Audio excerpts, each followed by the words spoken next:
IDTV మన ఉనికి మన వాణి. ఐడిటీవీ ప్రేక్షకులకు నమస్కారం. నేను మీ ఆంజనేయ. రీసెంట్గా తెలంగాణ రాష్ట్ర ముఖ్యమంత్రి రేవంత్ రెడ్డి గారు అసెంబ్లీలో మాట్లాడిన వ్యాఖ్యల గురించి వీటన్నిటి గురించి సరైన సమాధానాన్ని మనకివ్వడానికి తెలంగాణ టీపీసీసీ స్పోక్స్ పర్సన్ రాష్ట్ర జేఏసీ చైర్మన్ మానవతరాయ్ గారు మనతో ఉన్నారు. అన్న నమస్తే. నమస్తే అన్న, రేవంత్ రెడ్డి గారు సీఎం పొజిషన్లో ఉన్నారు. ఆయన ఉన్నప్పుడు ఇలాంటి లాంగ్వేజ్ మాట్లాడడం ఎంతవరకు కరెక్ట్? ఇప్పుడు అది చట్టసభలో ఒక భాష ఉంటుంది, అంటే పార్లమెంటరీ లాంగ్వేజ్ ఉంటుంది. ఆయన మాట్లాడింది ఘాటు పదాలు, తర్వాత చలోక్తులు, చురకలు వేయడం అంటారు దాన్ని. బూతు పదాలు కాదు అవి బూతులు కాదు. ఇట్లా జరిగిన బూతులు అంటే ఏంటంటే ఇక నోటితో చెప్పలేని లకారాలు. ఓకే. తర్వాత ఇక గతంలో కేసీఆర్ గారు రండ, ముండ, ఇంకా లం, ఇట్లా కొడక, ఈ టైపు వాటిని బూతులు అంటారు. అది చట్టసభల్లో నిషేధిస్తారు, మాట్లాడకూడదు. కానీ ముఖ్యమంత్రి యొక్క కుటుంబాన్ని, ఆయన వ్యక్తిగతాన్ని హననం చేస్తుంటే, వాళ్ళ కుటుంబాన్ని లాగుతుంటే తట్టుకోలేక ఎంతకని ఇప్పుడు ఆయన పాపం కష్టపడతాను అహర్నిశలు ఈ రాష్ట్ర అభివృద్ధి కోసం రేవంత్ రెడ్డి గారు కష్టపడతాడు. వాస్తవం ఉంటే మాట్లాడు, వాస్తవం ఉన్నా కానీ ఆ విధంగా దూషించకూడదు, అంత దారుణంగా దూషించకూడదు. అదేవిధంగా కొంతమంది జర్నలిస్టుల ముసుగులో బీఆర్ఎస్ పార్టీకి సంబంధించి వాళ్ళ యొక్క ప్రోద్బలంతో ఏం చేస్తున్నారు, పోయి మీరు కెమెరా ఇది మైక్ పెడుతున్నారు. మైక్ పెడితే జనరల్గా పబ్లిక్ ఎవరైనా సర్వసాధారణంగా ఏదన్నా బూతు మాట అంటే మీరేం చేస్తారు, ప్రసారం చేసేటప్పుడు అక్కడ బీఫ్ పెడతారు. అది అసభ్యంగా ఉన్నది, అశ్లీలంగా ఉంది ఆ పదం అనేది, బాగోదు, ఇది నిబంధనలకు విరుద్ధమని పెడతారు. కానీ ఒక రేవతి అనేటువంటి జర్నలిస్టు, తన్వి యాదవ్ అనే ఒక అమ్మాయి, వాళ్ళు ఏం చేశారు, కావాలని కేటీఆర్ ప్రోద్బలంతో బీఆర్ఎస్ ఆఫీస్లోనే కొంతమందికి 3,000, 5,000 రూపాయలు పిలిపించి తిట్టించారు. అది ఏ తిట్లు అంటే ఇక నోటితో నేను చెప్పలేను. అది ముఖ్యమంత్రిని, ఆయన కుటుంబాన్ని, ఇక రకరకాల భాష. అది ఒకవేళ నిజంగానే సహసిద్ధంగా చేస్తే ఏం చేసేవాళ్ళు, వాళ్ళ సోషల్ మీడియాలో వేసేటప్పుడు బీఫ్ పెట్టేసి ప్రచారం చేసేవాళ్ళు. కానీ కావాలని ఇది కృత్రిమంగా వీడియో చేయించేసి రేవంత్ రెడ్డి మీద విష ప్రచారం జల్లే విధంగా అది చేశారు. అదేవిధంగా ఇంకొక కుట్ర ఉంది ఇక్కడ. ఏంటంటే కేటీఆర్ గారు అధికారం కోల్పోయాక ఏమన్నాడంటే, మేము 32 మెడికల్ కాలేజీలు కట్టినాం, మేము 36 యూట్యూబ్ ఛానల్ పెట్టినట్లయితే మళ్ళీ మాదే అధికారం అన్నాడు. అంటే అక్కడ కనపడుతుంది కదా కుట్రపూరితం, దురుద్దేశం అనేది. ఆ విధంగా ఇప్పుడు కొన్ని యూట్యూబ్ ఛానళ్ళు కావాలని ముఖ్యమంత్రి రేవంత్ రెడ్డి మీదనే ఆయన్నే టార్గెట్ చేస్తున్నాయి. ఆయన ఎంత కష్టపడుతున్నా సరే రేవంత్ రెడ్డి దుర్మార్గుడు, అది చేసిండు, ఇది చేసిండు, ఏం చేయలేదు అని చెప్తాను. కానీ జర్నలిజం అనేది అట్లా కాదు. సోషల్ మీడియా అనేది సైకో మీడియాగా మారిపోయింది. నిజమైన జర్నలిజం ఎట్లుంటుంది, బొమ్మ బొరుసు. మంచి చూపిస్తారు, ఐడిటీవీ ఉందనుకో, రేవంత్ రెడ్డి మంచి చేస్తే మంచి చేసిండు విషయాలు అంటారు, చెడు చేస్తే చెడు చేస్తాడని చెప్పేదే జర్నలిజం. కానీ ఇక్కడ ఏం చేస్తారు, జర్నలిజం విలువల్ని పాతరేస్తున్నారు. ఇది జర్నలిజం కాదు, దీన్ని శాడిజం అంటారు. కానీ చట్టసభలో ఒక ముఖ్యమంత్రి గారు సభ హౌస్ ఆఫ్ హెడ్, ఆయన అట్లాంటి బట్టలు ఊడదీసి కొడతాం అంటే అది మరి ప్రతిపక్ష నాయకులు ఫిర్యాదు చేయాలి కదా, చేయలేదు. ఎందుకంటే అది తప్పు. బట్టలంటే ఈ విధంగా మాట్లాడితే మేము ఓపిక పట్టం, ప్రజాస్వామ్యబద్ధంగానే అట్లా వాళ్ళ చట్టపరంగా చర్య తీసుకుంటాం, బట్టలు కూడా తీసుకొడతాం అన్నది అందరూ సర్వసాధారణంగా తెలంగాణలో మాట్లాడే మాటే. అది ఉరికించుకుంటూ అన్నారు, అంతేగాని అది భూతపదం కాదు కదా. తప్పు చేస్తే అట్లాంటి వాళ్ళని చట్ట ప్రకారం అని అందరు, అంతేగాని అది నోటితో చెప్పలేని భాష కాదు. ఇందాక అన్నవి నోటితో చెప్పలేనటువంటి భాష. ఇది పార్లమెంటరీ లాంగ్వేజ్. ఇది ఘాటు పదం అంటారు, దీన్ని ఘాటు పదం. తెలంగాణలో పాలమూరులో ఈ ప్రాంతంలో ఘాటు పదాలు. తర్వాత చురకలేయటం అంటారు, అది బూతు పదాలు కావు, చురకలేయటం. కాబట్టి అందుకే అసెంబ్లీలో కూడా ఎవరు మాట్లాడలేదు. దాన్ని ఏమైనా ఫిర్యాదు చేస్తారు, లేకుంటే తొలగియమంటారు. ఆ వ్యాఖ్యలను తొలగియమంటారు. కానీ తొలగియమనలేదంటే ఏంది, అది అంతా బూతు పదం కాదు, ఘాటు పదము. అందుకే తెలుసుకోవాలి ఘాటు పదం బూతు పదం ఏందనేది చాలామంది కూడా తెలుసుకోవాలి. కాబట్టి దానివల్ల ఆయన నిజంగా ఆవేదనతో మాట్లాడింది. ఎంత కుటుంబాన్ని, ఎందుకంటే వాళ్ళ భార్యని, కూతుర్ని కూడా లాగే ప్రయత్నం చేస్తున్నారు. వాళ్ళ పని ఏదో, వాళ్ళ మాన ఏదో వాళ్ళు బతుకుతున్నారు, వాళ్ళ తమ్ముళ్ళని అందరినీ లాగుతున్నారు ఇందులోకి. కాబట్టి గతంలో ఈ పైశాచిక ఆనందం పొందారు వాళ్ళు బీఆర్ఎస్ వాళ్ళు. తర్వాత ఇప్పుడు మళ్ళీ అదేవిధంగా కొన్ని యూట్యూబ్ ఛానళ్ళు పెట్టేసి వాటిని నడుపుకుంటూ ఈ విధంగా పైశాచిక ఆనందం పొందుతారు. ఇప్పుడు మీలాంటి టీవీలు కొన్ని ఉన్నాయి, యూట్యూబ్ ఛానళ్ళు, నిజంగా చెప్తా, ఇటు చూపిస్తా అటు చూపిస్తా, అది అట్లా చూపించాలంటున్నాం మేము. కానీ ఇప్పుడు కాంగ్రెస్ ప్రభుత్వం వచ్చిన తర్వాత కేసులు పెట్టడము, జైల్లో పెట్టడము, కేసులు తోసిపుచ్చడము అని స్టార్ట్ అయింది కాంగ్రెస్ ప్రభుత్వం నుంచిలే అనుకోవచ్చా? ఈ 15 నెలల నుంచి అనుకోవచ్చు. ఇప్పుడు కేసులు పెట్టమంటే ఏది కూడా ఒక పద్ధతి ఉంటుంది, శృతి మించితే తప్పదు ఏదైనా. ఇప్పుడు మొన్న జస్టిస్ సుదర్శన్ రెడ్డి గారు, సీనియర్ మోస్ట్ జర్నలిస్టు, నడిచే గ్రంథాలయం పాషం యాదగిరి గారు, వీళ్ళంతా ప్రెస్ క్లబ్లో మీటింగ్ పెట్టారు. అసలు ఎవరు జర్నలిస్టు అసలు ఏం పదాలు ఏంది అనేది మాట్లాడాడు. అందులో వాళ్ళు తేల్చింది ఏంది, పాషం యాదగిరి గారు కానీ జస్టిస్ సుదర్శన్ రెడ్డి గారు ఏమన్నారు, భావ ప్రకటన స్వేచ్ఛ ఉంది కానీ బూతు ప్రకటన స్వేచ్ఛ లేదన్నారు. మరి తప్పే కదా, తప్పు చేసినప్పుడు మరి చట్ట ప్రకారం శిక్ష పెట్టాలా వద్దా? చట్టం అందరికీ సమానమే కదా. మరి నువ్వు బూతు పదాలు మాట్లాడుకుంటూ ప్రభుత్వాన్ని ఇష్టం వచ్చినట్లు అవసరం లేకపోయినా అనవసరంగా దుమ్మెత్తి పోస్తే పర్లే, దానిలో బూతులు పెడితే మరి బూతు ప్రకటన స్వేచ్ఛ లేదు, ఎక్కడ ఏ రాజ్యాంగం లేదు. కాబట్టి చట్ట ప్రకారం శిక్షించాల్సింది ఎవరైనా సరే, తప్పదు. కాబట్టి ఆ ప్రకారం నడుచుకుంటున్నారు కానీ వ్యక్తిగతంగా నడుచుకోవడం, అది కూడా ఓపిక పట్టి వాళ్ళు ఒక్కసారి కాదు 2 సార్లు కాదు. కాంగ్రెస్ ప్రభుత్వం అధికారం వచ్చిన దగ్గర నుంచి ఆ రేవతి గారి ప్రవర్తనలో మార్పు లేదు. సరే అన్న, ఇప్పుడు ఆమె దాంట్లో మార్పు లేదు, కాకపోతే యూట్యూబ్ ఛానల్స్ వల్ల కొంత వేల మందికి ఎంప్లాయ్మెంట్ ఉంది, నేను కాదంటలేదు. కానీ ఎవడు పడితే వాడు గొట్టం తీసుకొచ్చి ముందర పెడుతున్నాడు, అందరు ట్యూబ్లు అంటున్నారు, గొట్టాలు పట్టుకొస్తున్నారు అని ఒక సీఎంఏ వేల మందికి ఎంప్లాయ్మెంట్ జరుగుతున్నదని, దాని మీద జీవనాధారం గడుపుతున్న వాళ్ళని ఇంత చులకనగా మాట్లాడడం, ఒక ముఖ్యమంత్రి గారు మాట్లాడడం ఎంతవరకు కరెక్ట్? చులకనగా మాట్లాడటం కాదు. ఇప్పుడు కూడా మనం ఏదైనా కానీ అసలు ఎవరు జర్నలిస్టు, ఎవరు యూట్యూబ్? అరే 10th క్లాస్ ఫెయిల్ అయినోడు అసలు జర్నలిజంలో అంటే యూట్యూబ్ ఛానల్లో లేదంటే టీవీల్లో పనిచేయనోడు అంటే జర్నలిజం కోర్సు చదవాల్సిన అవసరం లేదు. ఒక వ్యవస్థలో, ఈ మీడియా వ్యవస్థలో పనిచేయనోడు, అనుభవం లేనోడు 10th క్లాస్ ఫెయిల్ అయ్యి కూడా ఒక లోగో పెట్టుకొని వచ్చేసి బ్లాక్మెయిల్ చేస్తున్నారు. నేనన్న మాట కాదు, పాషం యాదగిరి గారు అదే సభలో మొన్న జరిగిన దాంట్లో, నేను పాలకుర్తి పోతే ఆ ఊర్లో 15 యూట్యూబ్ ఛానల్ వచ్చి అన్నాడు. అంటే ఒక ఊర్లో 15 యూట్యూబ్ ఛానల్ అంటే వాడి మీద నియంత్రణ ఎట్లా, అసలు ఎవరు ఏందనేది. అంటే రాష్ట్రం మొత్తం కలిపితే 12,670 పంచాయతీలు ఉన్నాయి.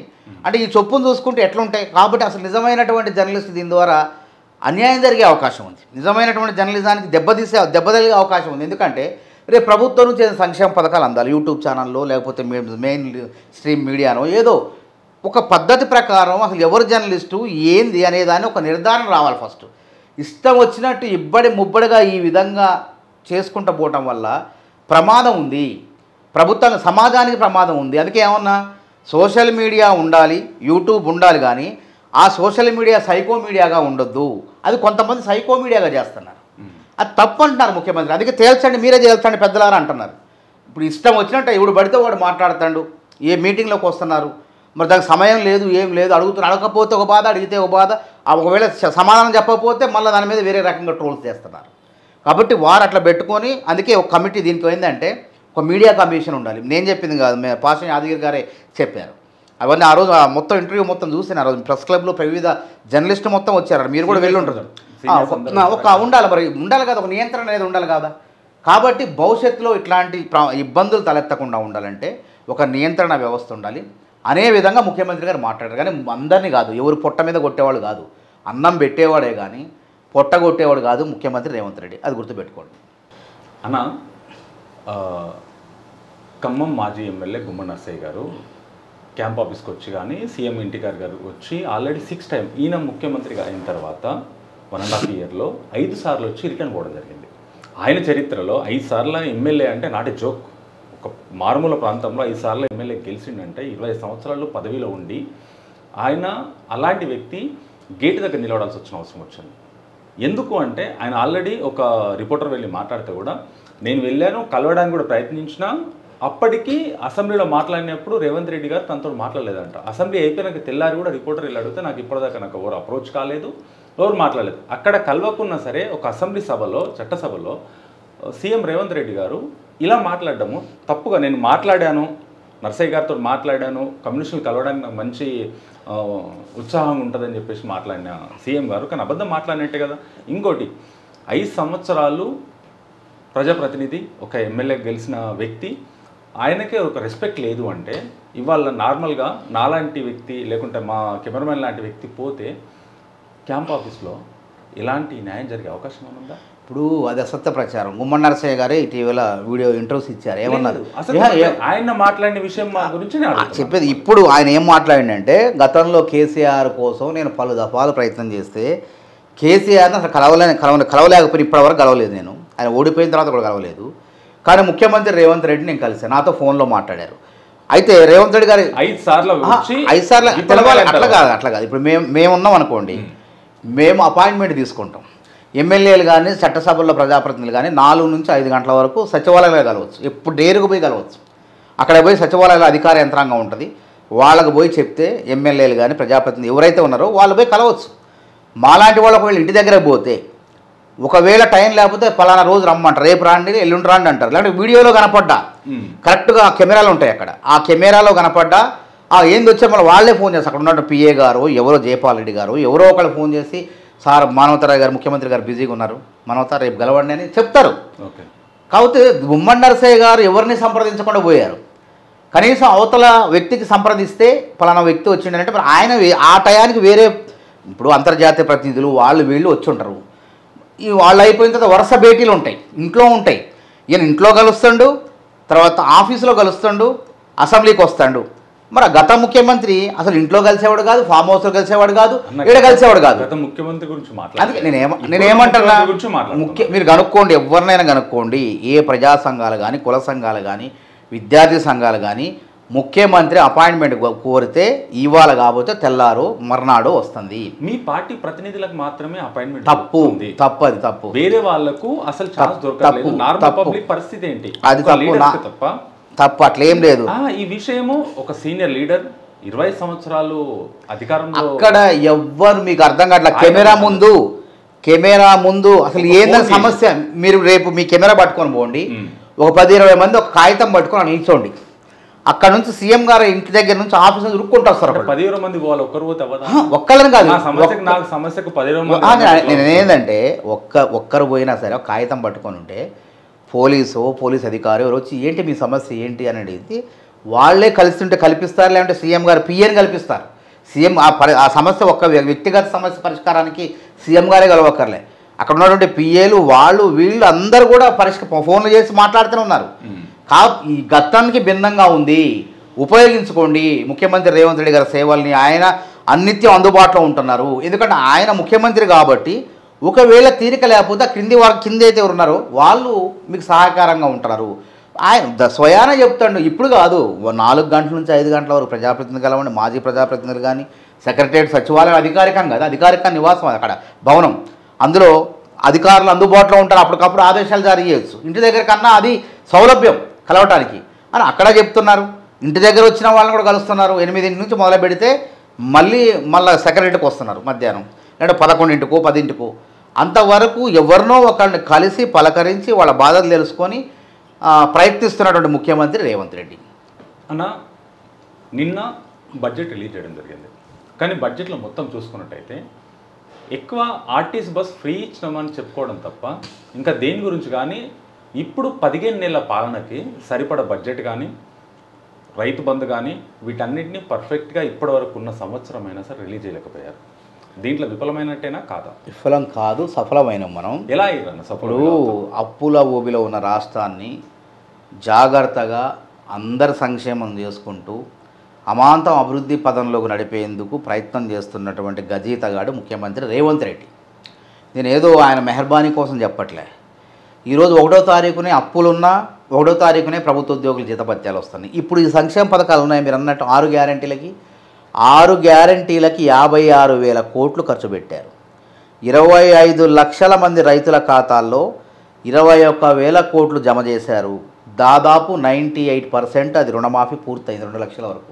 అరకొర మిగిలితే నాకు కాలేదంటే ఎందుకు కాలేదంటే నేను పై డబ్బులు కాదు మరి కట్టుకోమని చెప్పారు కదా, పైన 2 లక్షల పైన 10,000 ఉన్న 5,000 ఉన్న కట్టుకో, నీ తప్పు కదా, కాబట్టి కట్టుకో, ఇప్పటికైనా నష్టం లేదు, వస్తాయి, మీరు దరఖాస్తు చేసుకోండి అని చెప్తాను. అదేవిధంగా 3 ఎకరాల లోపు రైతులకు సుమారు 45-46 లక్షల మంది రైతుల ఖాతాల్లో డబ్బులు పడ్డాయి. రైతు భరోసా కింద ఒక పద్ధతి ప్రకారం పోతాను. 50 లక్షల మందికి 200 యూనిట్లకి ఉచిత విద్యుత్, దాన్ని 1700 కోట్లు ఇప్పటికే భరించినాం. మీరు అన్నారు ఆర్టీసీ మహిళలు ఆనందంగా బస్సు ఎక్కుతున్నారు, వ్యాపారాలు చేసుకుంటున్నారు, వస్తున్నారు. హైదరాబాద్లో ఈ ధర నుంచి ఆ ధరికి పోతున్నారు, అమ్ముకుంటారు. 149 కోట్ల మంది ఇప్పటి వరకు ఆ సౌకర్యాన్ని వినియోగించుకొని 5,000 కోట్లు ఆదా చేసుకున్నారు. అందుకే ఎలక్ట్రికల్ బస్సులు వస్తున్నాయి. ఎలక్ట్రికల్ బస్సులు కూడా మహిళా సంఘాలకి ఇస్తున్నారు. ఎంత గొప్ప చైతన్యం ఆలోచన చేయండి. 600 బస్సుల్ని మహిళలకి ఏ మండలం ఉంటే ఆ మండలం, దాదాపు 613 మండలాలు ఎంతో ఉన్నాయి. ఆ మండలాల్లో ఏదైతే మా పొదుపు సంఘాలని మహిళా సంఘాలని వాళ్ళ పేరు మీదే ప్రభుత్వం గ్యారంటీ ఇచ్చి లోన్ ఇచ్చి తీసుకొని నెలకి 70,000 ఆదాయం వచ్చే విధంగా మహిళల కోసం ప్రయోజనం చేకూరుస్తుంది రాష్ట్ర ప్రభుత్వం. అన్న సరే, మీరు అన్నది నేను ఒప్పుకుంటాను. అప్పుల ఊబిలో కూరుకుపోయింది ప్రతి రాష్ట్రం. మిగులు బడ్జెట్లో ఉన్న దాంట్లో ఇప్పటివరకు మన భారతదేశంలో ఏ రాష్ట్రము ఇంత మిగులుతుందన్నా సరే మళ్ళీ ఏదో పథకాల నుంచి వెళ్తుంది. అప్పులు అనేది కామన్. ఓ దగ్గర 100 కోట్లు ఉండొచ్చు, 1,00,000 కోట్లు ఉండొచ్చు, 10 లక్షల కోట్లు ఉండొచ్చు. అప్పులు అనేది ప్రతి రాష్ట్రంలో కామన్గా ఉంటాయి. మన దగ్గర కూడా కేసీఆర్ గారు ఉన్నప్పుడు, ఆయన సీఎంగా ఉన్నప్పుడు ఆయన కూడా అప్పులు చేశారు, డెవలప్మెంట్ చేశారు. ఏం చేశారు, ఏం చేయాలని జనాల ముందుంది. ఎంత తిన్నారు, తినలేదు అనేది ప్రభుత్వం చూసుకుంటారు. దీనికి ఉన్నట్టయితే ఇప్పటి వరకు ఈయన వీటిని ఇచ్చిన 6 పథకాలు కూడా పర్ఫెక్ట్గా అమలు చేయలేకపోయారు. ఇంకోటి డెవలప్మెంటు ఎక్కడేసిన గొంగడు అక్కడనే ఉంది తప్ప ఇలాంటి డెవలప్మెంట్ జరగలేదు అనేది వాస్తవమా కాదు? తప్పు. తలసరి ఆదాయం 3,79,000 పైసలకు పెరిగింది. మన దేశ తలసరి ఆదాయం కన్నా 2% ఎక్కువ ఉన్నది మనది. మన 9 పాయింట్ ఉంటే వాళ్ళది 8 ఉన్నది కేంద్ర ప్రభుత్వం అనేది. కాబట్టి ఎక్కడ 6 గ్యారెంటీలు అమలవుతున్నాయి. అదే అన్న రెండే అమలు కావట్లేదు. అవి కూడా చేస్తున్నాం. పంచాయతీ ఎన్నికల్లోపు 2,500 రూపాయలు మహిళలకు ఇస్తారన్నాం. మహిళలకు తప్పకుండా అందజేస్తాం. పంచాయతీ ఎన్నికల్లోపే అమలు చేస్తాం. అదేవిధంగా ఆసరా పెన్షన్లు మేము పెంచాలి. అదొకటి. అందుకే 56,000 కోట్లు ఈ బడ్జెట్లో ఈ 6 గ్యారెంటీలకే కేటాయించడం. ఆరోగ్యశ్రీ పథకం అమలవుతూనే ఉంది. మహిళలకు ఇందాక చెప్పిన విధంగా అమలవుతూనే ఉంది. ఇంకెక్కడ ఉద్యోగాలు కూడా అసలు చాలామంది ఇందాక కూడా ఫోన్ వచ్చింది, అభినందిస్తున్నారు. పారదర్శకంగా అవినీతి లేకుండా లీకులు లేకుండా మీరు 56,500 ఉద్యోగాలు భర్తీ చేశారు. మేము దాన్ని అభినందిస్తున్నాం. జాబ్ క్యాలెండర్ కూడా వర్గీకరణ అయిపోయిందిగా, తొందరగా నింపండి అంటాం. అందుకే నింపే ప్రయత్నం చేస్తున్నాం మేము. అందుకే కేసీఆర్ పాలనకు దీని తేడా ఉంది. కేసీఆర్ దుబారా మూలంగా తెలంగాణ దివాలా తీసింది. కేసీఆర్ దుబారా, తెలంగాణ దివాలా. ఎందుకు అని అంటాను నేను. మేము ఈ రాష్ట్రాన్ని అంటే ఉమ్మడి రాష్ట్రంలో కేసీఆర్ గారి చేతిలో పెట్టేటప్పుడు 16,000 కోట్ల మిగులు బడ్జెట్ వారి చేతిలో పెట్టినాం. పెట్టిన తర్వాత అప్పుడు అప్పు ఎంత ఉన్నది? 16 మంది ముఖ్యమంత్రులు ఉమ్మడి రాష్ట్రంలో తెలంగాణకు ఉన్న అప్పు 72,000 కోట్లు. మరి ఈ 72,000 కోట్ల అప్పు 6,71,000 కోట్లకి ఎట్లా పోయింది? ఎక్కడెక్కడ దుబారా చేశారు? మన కుటుంబంలో తండ్రి సక్రమంగా ఆర్థికపరమైనటువంటి క్రమశిక్షణ లేకపోతే కుటుంబం ఎట్లా చిన్నాభిన్నమై ఆత్మహత్యల పాలైద్దో అదే విధానం చేసిండు ఆయన. ఇప్పుడు ప్రాణహిత చేవేళ్ల కొన్ని ఉదాహరణలు చెప్తా ఎందుకు తెలంగాణ అప్పుల ఊబిలో కూలిపోయిందంటే. కాంగ్రెస్ ప్రభుత్వం ప్రాణహిత చేవేళ్ళ అంబేద్కర్ అనే పేరు పెట్టి అంబేద్కర్ ప్రాణహిత చేవేళ్ళ అనే ప్రాజెక్టు పెట్టి కాలువలు దూవి ఆ తమ్మిడిహట్టి దగ్గర ఆ ప్రాజెక్టు నీళ్లు తీసుకొచ్చి తెలంగాణ మొత్తాన్ని తీసుకురావాలని ప్రయత్నం చేస్తే 10,000 కోట్లు ఖర్చు పెడితే పెట్టిన తర్వాత అధికారంలోకి వచ్చిన తర్వాత ఏం చేసిండు? ఇది కరెక్ట్ కాదు ఈయనే ఇంజనీర్ అయిపోయిండు. రీడిజైన్ చేసి ఈ ముక్కు ఇటు ఉందంటే ఇట్లా చూపి బదులు ఇటు తిప్పి కమిషన్ల కోసం కక్కుర్తిపడి దాన్ని జాతీయ హోదా కూడా కాకుండా కేంద్ర ప్రభుత్వం సపోర్ట్ చేసేది. జాతీయ హోదా ఇస్తే ₹1 మన మీద భారం పడేది కాదు. కావాలని కమిషన్ల కోసం కక్కుర్తిపడి ఆ కాళేశ్వరాన్ని కూలేశ్వరంగా ఒక శనేశ్వరంగా ఒక తెలంగాణ ప్రజల దుఃఖదాయనిగా మార్చిండు. ఎందుకు దుఃఖదాయనిగా అంటున్నా?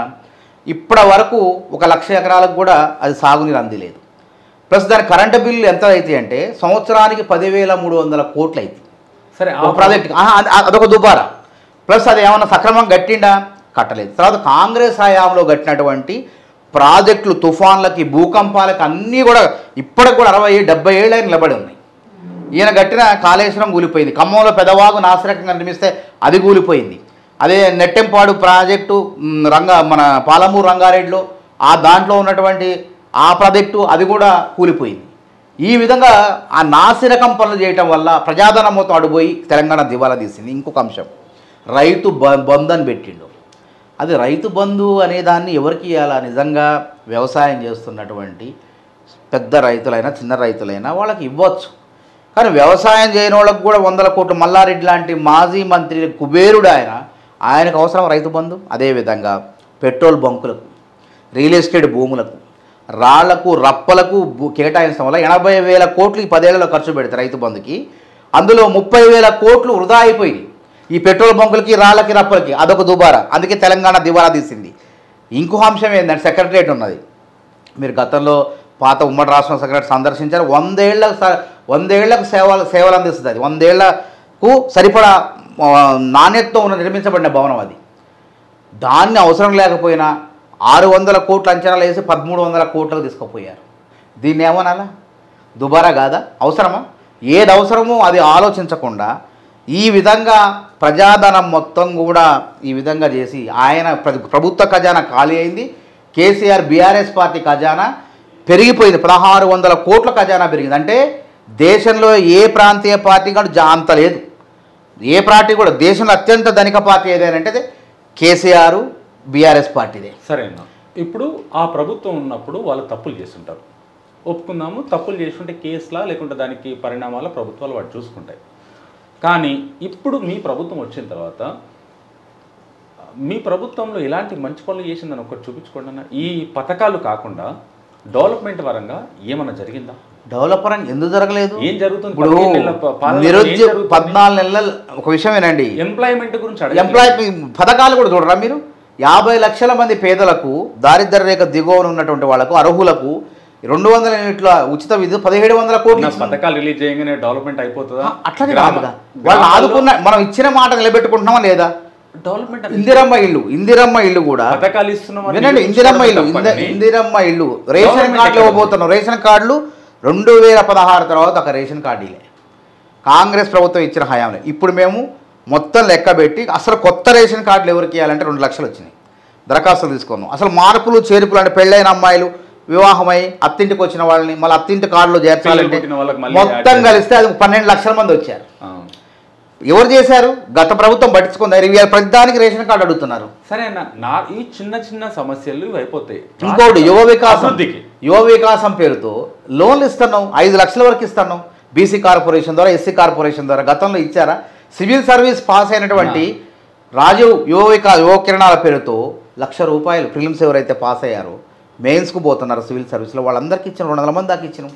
ఇట్లా ఈ విధంగా ప్రోత్సహిస్తున్న ప్రతి దాంట్లో 25 లక్షల మంది రైతుల ఖాతాలో 2 లక్షలు రుణమాఫీ చేసినాం. అంటే వాళ్ళు ₹1,00,000 మాఫీ చేయలేకపోయారు, మిత్తి మాఫీ చేశారు. 10 ఏళ్ల కాలంలో ఏకకాలంలో ₹1,00,000 రుణమాఫీ చేస్తామని చెప్పేసి 10 ఏళ్ల కాలంలో ₹1,00,000 వాళ్ళ ఖాతాల్లో వేస్తే అది వడ్డీకి సరిపోయింది.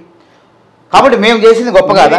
ఇచ్చిన పథకాల గురించి మీరు చెప్పిన 6 గ్యారంటీలు, ఈ పథకాల గురించి ఎప్పుడైతే అమలు చేయడం వేరు, అభివృద్ధి చేయడం వేరన్న. అభివృద్ధి 15 నెలల పాలనలో అభివృద్ధి ఎక్కడ కనిపించింది? 15 నెలల పాలనలో అదే కదా క్రమశిక్షణ తప్పింది. ఆర్థిక క్రమశిక్షణ తప్పిన రాష్ట్రాన్ని, ఖజానాని క్రమశిక్షణ బాటలు నడిపించుకుంటూ ఎక్కడ కూడా ఏ లోపాలు లేకుండా సంక్షేమ పథకాలు తీసుకుపోతున్నాం. అందుకే ఏమన్నా 45 లక్షల మందికి 500కే సబ్సిడీ సిలిండర్ ఇస్తున్నాం.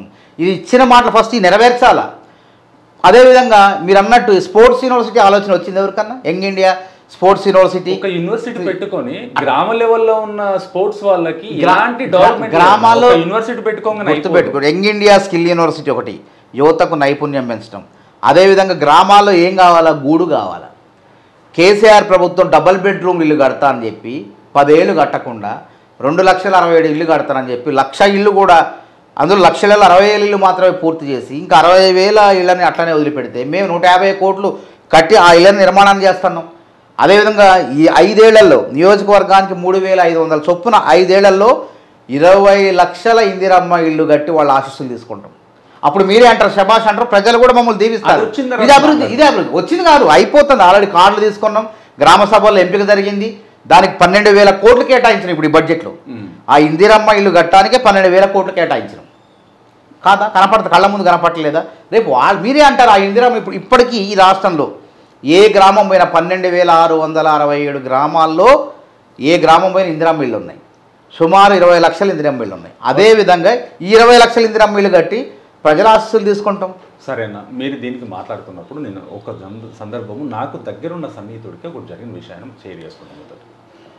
తను పల్లెటూరు నుంచి వచ్చిండు. పల్లెటూరులో తన పేరు మీద, తన భార్య పేరు మీద, పిల్లల పేరు మీద ఎలాంటి ఆస్తిపాస్తులు లేవు.